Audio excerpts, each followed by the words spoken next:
Friends, welcome to Defence Matrix. तो पहली photos जो है वो निकल कर आई हैं पाकिस्तान के J-10CE फाइटर्स की, और ऐसा लगता है कि यहाँ पर डिलीवरी से पहले जो ट्रायल्स हैं वो किए जा रहे हैं चाइना की कोई प्रोडक्शन फैसिलिटी में। तो दो एयरक्राफ्ट यहाँ पर निकल कर आए हैं। एक का सीरियल नंबर है 22102 और दूसरे का है 22106। तो पीछे से जो इमेज आई है उसमें इंजन को देखकर जो स्पेकुलेशन लगाए जा रहे हैं वो ये है कि ये इंजन जो है वो WS-10B इंजन हो सकता है। तो अगर हम WS-10 सीरीज के इंजन की बात करें तो ये इंजन जो है वो CFM56 इंजन से डराइव किया गया है। CFM56 वही इंजन है जो कि बोइंग के 737 में यूज किया जाता है। तो जब WS-10 को इनिशियली बनाया गया था तो काफी सारे इश्यूज थे, जिसमें इसकी सर्विस लाइफ को लेकर इशू था, थ्रस्ट प्रोडक्शन को लेकर इशू था। माना यह जाता था कि ये जो थ्रस्ट पैदा करता है, पहली बात तो जो टारगेटेड अमाउंट है उससे कम करता है, साथ ही वहां पर रीच करने में काफी ज्यादा समय लगाता है। तो 2002 में इसको पहली बार टेस्ट किया गया था। उसके बाद से लगभग 20 साल का समय लग गया इसकी परफॉर्मेंस को AL-31 के बराबर लाने में। यहाँ पर हम WS-10A की बात कर रहे हैं। जो B वर्जन है जिसे कि J-10C में लगाया जा रहा है, ये एक्चुअली पहली बार 2020 में लगाया गया था।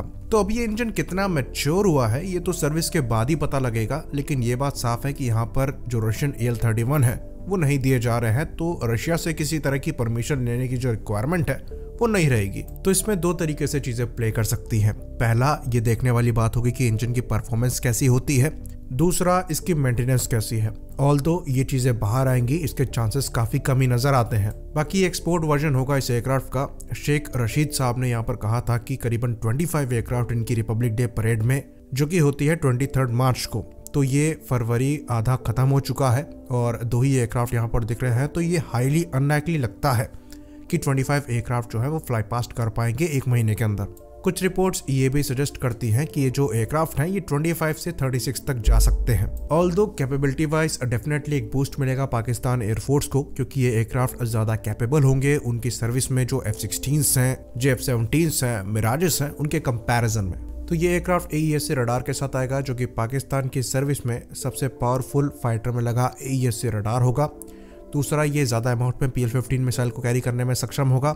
साथ में ये वेपन कॉमनैलिटी शेयर करेगा JF-17 ब्लॉक 3 के साथ, और रेंज के मामले में भी ये JF-17 और F-16 के कंपैरिजन में ज्यादा रेंज को देने में सक्षम होगा। तो डेफिनेटली ये जो एयरक्राफ्ट है ये पाकिस्तान के लिए एक फोर्स मल्टीप्लायर का काम करेगा, और काफी ज्यादा जरूरत हो गई थी इस एयरक्राफ्ट को लेने की, क्योंकि अमेरिका के जो सैंक्शंस हैं वो बढ़ते जा रहे हैं, जिसकी वजह से पाकिस्तान और F-16 को एक्वायर नहीं कर पा रहा है। साथ ही साथ अगर ये और स्ट्रिक्ट होते हैं तो जो F-16 पाकिस्तान की सर्विस में भी है वो भी ऑपरेट नहीं कर पाएंगे अगर प्राइवेट कॉन्ट्रैक्टर्स जो कि हेल्प करते हैं इनकी फ्लीट को मेंटेन करने में वो अपना सपोर्ट हटा लें, और ये पॉसिबल है US गवर्नमेंट के निर्देश पर। तो नया प्लेटफॉर्म लेना डेफिनेटली इनको एक्सपेंसिव पड़ रहा है, क्योंकि पूरा इंफ्रास्ट्रक्चर जो है वो इनको खड़ा करना पड़ेगा, ट्रेनिंग वगैरह यहाँ पर करनी पड़ेगी, साथ में सिमुलेटर्स वगैरह एस्टेब्लिश करने पड़ेंगे। तो जो इनिशियल कॉस्ट है वो यहाँ पर इनको थोड़ा ज्यादा पड़ जाएगा। ऑल्दो इस डील की बात करें जहाँ पर पाकिस्तान द्वारा ये J-10 लिए जा रहे हैं, इसको काफी सिक्रेटिव रखा गया है। ये चीज भी बाहर नहीं है कि कितने अमाउंट में ये 25 एयरक्राफ्ट लिए गए हैं या फिर इनको डोनेट किया गया है चाइना द्वारा, लेकिन इस पर्टिकुलर एयरक्राफ्ट का ये पहला एक्सपोर्ट बताया जा रहा है। तो यहाँ पर ये चीज काफी मैटर करेगी कि ये एयरक्राफ्ट खरीदे गए हैं या डोनेट किए गए हैं, इससे पहले कि हम इसे पहला एक्सपोर्ट बोले। तो यहाँ पर यह बताया जा रहा है कि रफाल के अगेंस्ट में ये एयरक्राफ्ट लिया गया है, लेकिन हम आपको क्लियरली बता दें कि रफाल की कैपेबिलिटी को ये एयरक्राफ्ट कहीं से भी मैच नहीं करता है। ऑल्दो काफी डिसेंट फाइटर है, पर रफाल काफी ज्यादा बेटर एयरक्राफ्ट है। बाकी इस एयरक्राफ्ट की अवेलेबिलिटी को लेकर बात करें तो जिस तरह की अवेलेबिलिटी F-16 के साथ मिल जाती थी, उस तरह की अवेलेबिलिटी को एक्सपेक्ट करना J-10 से कुछ ज्यादा ही एक्सपेक्ट करना होगा। ऑल्दो पाकिस्तान एयरफोर्स को इस चीज का एक्सपीरियंस होना चाहिए, क्योंकि उनके द्वारा पहले से ही JF-17 यूज किए जा रहे हैं।